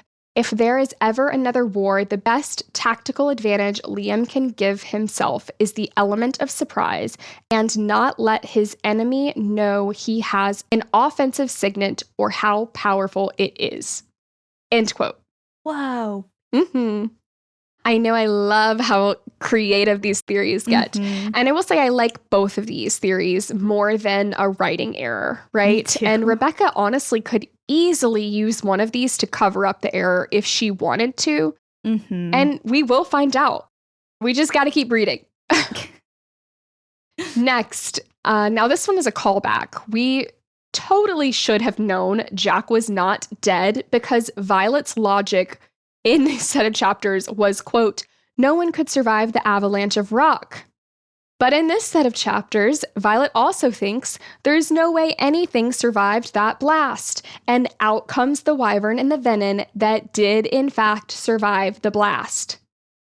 So I think this was a clue, and it was also a clue that Jack was Venom because it showed that an avalanche of rock would not kill Venom. Wow. Uh-huh. When I tell you, I said, when I read it this time, should have known. So this next one is partially just for morbid giggles. But Violet comments on a wyvern flying by with a human leg hanging out of its teeth. And guys, I am down bad trying to pick up foreshadowing. Because my first thought when I read this was that foreshadowing Sawyer at the end of Iron Flame? Oh my gosh. I think I've Easter egged a little too close to the sun. Easter egged too close. Oh goodness, poor Sawyer. I know. Anyways, when Violet is poisoned, the ends of her hair are referred to as being duller. Now, it also turned her blood black, which in itself seems significant, but could have just been showing that she was visually draining of all magic, right? Mm-hmm. But even that tells me that the poison that cut off her magic is also related to magic itself. Maybe even to whatever magical reason she has silver hair. Right, because why else would that dull whenever her magic and specifically the ends, not all of her hair? Yeah. It was referenced as the ends. Mm-hmm. Wow. Next, in the last chapter, Xaden thinks, quote, I keep my shields up, trying to respect her privacy as I walk to her side, but gods, I need to know what she's thinking. Karen sent me this text message. She was so excited because she'd read this set of chapters before I got a chance to. Oh my gosh. I feel wrong just saying it out loud. Do you want to take on the rest or you want me to keep going? Yeah, okay, I'll go. Yeah. Because at first you think that this has to do with their bond communication, but he is saying this because she won't respond to him out loud, which means she wouldn't respond to him through their bond either. So this was 1000% a reference to his intrinsic ability. Which is so obvious. So right? Obvious. When I texted you, I was like, how did we not see this before it was right in our faces? I really chalked it up to the bond. Mm-hmm. I really did. Like, it doesn't make sense when you break down the logic, but it was so obvious. We have talked about how in Xaden's bonus POVs, we've gotten these references to him not being able to use his intrinsic ability if the shields were up. And I've wondered if that was something that was going to stay consistent, or if Rebecca was just using that specifically in the meantime so that we wouldn't see. Yeah. But it was consistent. It's consistent. It was from the very first chapter she wrote of it, and she's used it multiple times. It is crystal clear Xaden cannot use his intrinsic ability if his own mental shields are up. It makes sense when you think about that, too, because if you have shields around your own mind, how are you going to go into other people's? Right. Well, and it also, you know, the whole thing about like when you play with time travel in your book, like things get wonky because there becomes inconsistencies. Like if they time traveled to this point, why would they not time travel to this point and fix that problem way back in the last couple books? Similar with this, like if Xaden was always able to read minds and intentions, they would never have any surprises. He would just know immediately. So there's things that he can't know, like Dane stealing Violet's memory. He didn't know that because he says he always shields around Dane. So it fixes a plot hole. Yeah. And finally, we get our first clue about Kat from Garrick, who tells Xaden, quote, Serena is alive, if that's what you're asking. So is her sister, but the rest, ... Now, this implies that Kat was there at Ressen. Maybe she fought, maybe she left before, but it's strange because to my knowledge, Kat is never referenced as having been there in Iron Flame and acts as if she'd never seen Violet before. I suppose she didn't necessarily have to see her there, but it's interesting that this never had any follow-up reference. As I'd caught that this was a reference to Kat on my second read, but I didn't until this one put together that would have meant that she was there. Oh, that's interesting. Did she fight with them, or did she leave? Did all the Griffin flyers fight, or did some flee? I mean, would they have fled at the first? I mean, she's a student. It also doesn't make a lot of sense that she's there at all because she's a student. But then again, I guess we don't really know what the Griffin Flyer school year schedule is. True. They're a lot more relaxed, right? Like, don't they get like way more breaks, and it's more of like this? They don't die every day. Right. Like, it's not as rigorous. So maybe she was just visiting with Serena and that happened. But it's just, there's some there's some holes around that, I think. Yeah. You guys, that wraps up all 18 episodes of our deep dive on Fourth Wing through the lens of Iron Flame. As always, but especially today, thank you so much for listening. Keep an eye out for our Onyx Storm lead-up episodes. You can find updates on what's to come before our Onyx Storm season that will start in February over on our socials. Be sure to join our Instagram broadcast channel or our Discord to be the first to know. Yes, and as we've discussed before, if you are looking for ways to support us so we can continue to make high-quality content, please leave us a review, check out our Patreon, give us a follow over on socials, and share with all of your Fourth Wing friends. You started tear up is going to get me. Stop it. As always, we encourage you to email us all of your thoughts, theories, and suggestions. Drop them below if you are watching on YouTube or join us over on our Discord. Until next time, dearest fantasy readers.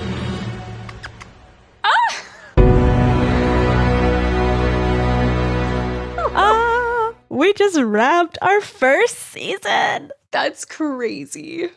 Oh my gosh. I think I'm gonna cry. Have you stopped crying this whole episode? I think there was a second or two in there. Yeah.